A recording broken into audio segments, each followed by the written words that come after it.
दोस्तों नमस्कार। उत्तर प्रदेश 2027 का विधानसभा चुनाव, सत्ता पक्ष के पास इस बार हैट्रिक लगाने का मौका है तो विपक्षी दलों के पास खोने के लिए कुछ भी नहीं है। विशेष तौर पर उन राजनीतिक दलों के पास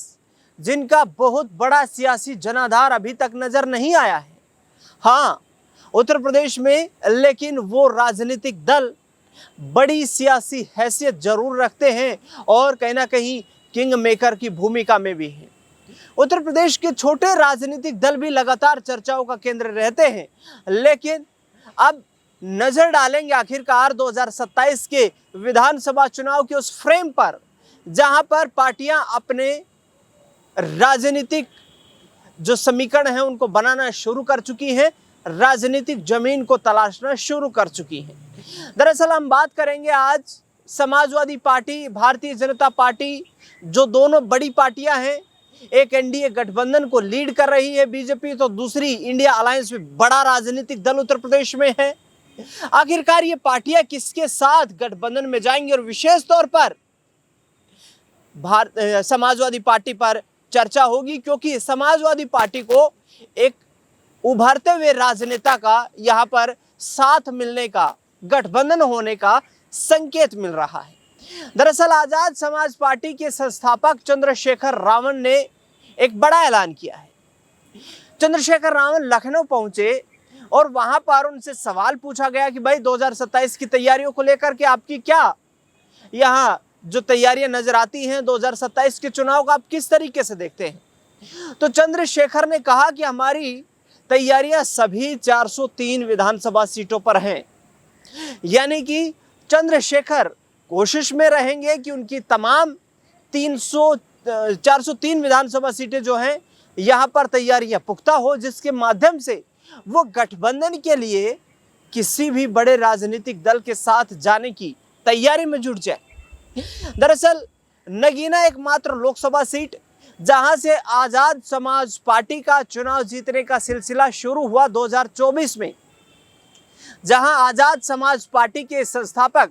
चंद्रशेखर आजाद रावण ने उस नगीना लोकसभा सीट से चुनाव लड़ा और उन्हें एक बड़ी जीत हासिल हुई। इसी के साथ लोकसभा में खाता खुलता हुआ नजर आया चंद्रशेखर रावण की पार्टी आजाद समाज पार्टी का, और अब यह पार्टी 2027 की तैयारियों में बिल्कुल सक्रिय नजर आ रही है। जब पूछा गया चंद्रशेखर से कि आप गठबंधन किसके साथ करेंगे, तो उन्होंने कहा कि भारतीय जनता पार्टी के साथ हमारे वैचारिक मतभेद हैं, इसलिए बीजेपी के साथ गठबंधन में शामिल होने की कोई गुंजाइश नहीं बचती है। लेकिन उन्होंने यहां भी स्पष्ट नहीं किया कि समाजवादी पार्टी के साथ जाएंगे, कांग्रेस के साथ जाएंगे, बीएसपी के साथ जाएंगे या किसी अन्य राजनीतिक छोटे दल का सहयोग लेंगे। दरअसल उत्तर प्रदेश में देखा जाए तो पिछले विधानसभा चुनाव को देखते हुए जहां एआईएमआईएम ने भी एक बड़ी भूमिका निभाई थी, जहां कई सीटों पर उन्होंने चुनाव लड़ा था, दर्जनों ऐसी सीटें थी जहां पर नजर थी पश्चिमी उत्तर प्रदेश में, विशेष तौर पर असदुद्दीन ओवैसी की, कि उनकी पार्टी का खाता खुले, लेकिन ऐसा संभव नहीं हो पाया। इस बार जो है वो कोशिश करेंगे चंद्रशेखर की पार्टी के साथ गठबंधन करने की, क्योंकि हम लोकसभा में भी जुगलबंदी देख चुके हैं। जब लोकसभा का सेशन चलता है तो उस दौरान चंद्रशेखर और असदुद्दीन ओवैसी एक दूसरे की मांगों का, बयानों का समर्थन करते हुए नजर आते हैं। लेकिन सबसे बड़ा सवाल यह है कि चंद्रशेखर को क्या दलित वोट बैंक का साथ मिल पाएगा? वो दलित वोट बैंक जो एक परंपरागत वोट बैंक माना जाता रहा है मायावती के साथ में 17-18% दलित वोट, जहां अभी भी राजनीतिक जानकारी मानते हैं कि मायावती ने बहुत कुछ गंवा दिया उत्तर प्रदेश में 2014 के बाद से, फिर भी 9 से 10% वोट उनके पास बचा हुआ है। इस दलित वोट बैंक की काट निकालने का प्रयास अखिलेश यादव के द्वारा किया गया, समाजवादी पार्टी के द्वारा किया गया, और आपने देखा होगा कि 2024 के लोकसभा चुनाव के प्रत्याशियों की सूची जो थी उसमें समाजवादी पार्टी की तरफ से दलित समुदाय पर विशेष ध्यान रखा गया और दलित उम्मीदवारों को विशेष तौर पर टिकट दिए गए, जिसकी वजह से वो चुनाव जीतने में भी कामयाब रहे। और कहीं ना कहीं पीडीए का जो एक तोड़ निकाला है अखिलेश यादव ने, उसमें कहीं ना कहीं उन्हें कामयाबी मिलती हुई नजर आई। लेकिन चंद्रशेखर का ये बयान देना कि वैचारिक मतभेद होने के चलते पार्टी की राजनीतिक विचारधारा बीजेपी से अलग होने के नाते, यानी कि विपरीत होने के नाते, बीजेपी के साथ तो गठबंधन की कोई गुंजाइश नहीं बचती है। जब सवाल ये पूछा गया कि कांग्रेस या समाजवादी पार्टी कौन बेहतर विकल्प है आपके लिए गठबंधन से संबंध में, तो उन्होंने सीधे तौर पर कहा कि जहां से भी हमें अप्रोच किया जाएगा हम गठबंधन करने का प्रयास करेंगे। हमने हरियाणा के विधानसभा चुनाव में देखा था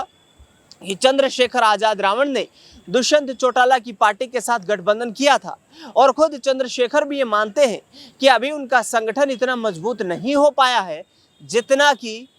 वो 403 सीटों पर अकेले चुनाव लड़ सके और कोई इम्पैक्ट छोड़ सके। यानी सीधे तौर पर चंद्रशेखर भी किसी न किसी बड़े राजनेता से निमंत्रण की तलाश में बैठे हैं, उम्मीद में बैठे हैं, और उम्मीद ये है कि ये निमंत्रण उन्हें हासिल होता हुआ नजर जरूर आएगा। हालांकि मायावती ने ऐलान कर दिया है कि हमारी कोशिश 403 विधानसभा सीटों पर चुनाव लड़ते हुए, हाथी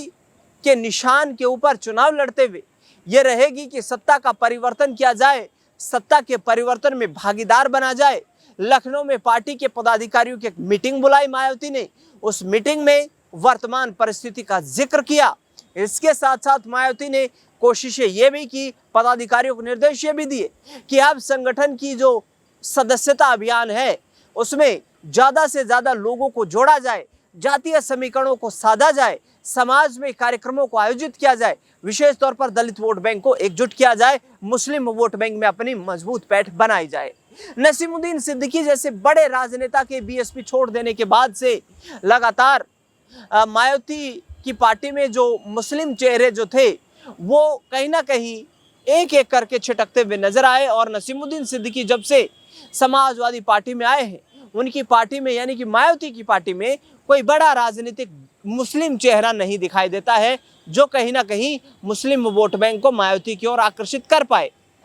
हाथी शंख बजाएगा, ब्राह्मण शंख बजाएगा, हाथी बढ़ता जाएगा, ये नारा मायावती को 2007 में सत्ता में तो ले आया था, लेकिन इस बार समीकरण कुछ बदले हुए नजर आ रहे हैं। बदले हुए कुछ इस तरीके से नजर आ रहे हैं कि सवर्ण जातियों का वोट बैंक